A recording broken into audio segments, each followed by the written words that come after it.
And for him to slow me down and to say, hey, look, how you doing? What's your plans? I thought that was real cool. And, he didn't have to do that, but he did.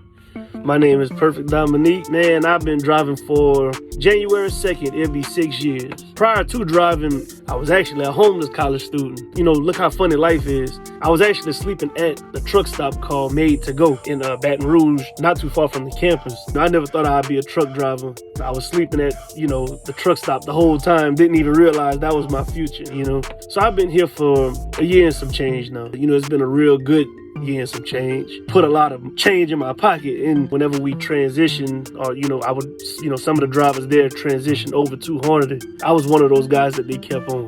I really had a smooth transition. I really enjoyed my time here since the transition and everything. So yeah, that's how I ended up planting my roots here at Hornady. Fair, honest, straight to the point, helpful. Never leaving you just stranded, never leaving you just out there. If you got a question about anything, if you can talk to your DMs. You can talk to, it don't even have to be your DMs all the time. You can call a safety guy. It's just so many people, who are invested in you. They call me by name. They don't just call me by my truck number.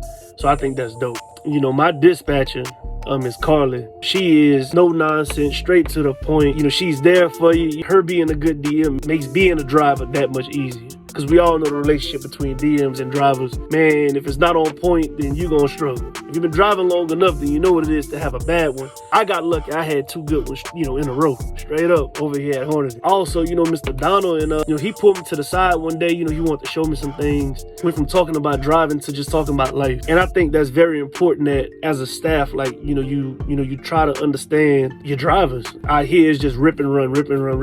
And for him to slow me down and to say, hey, look, how you doing? What's your plans? I thought that was real cool. And, he didn't have to do that, but he did.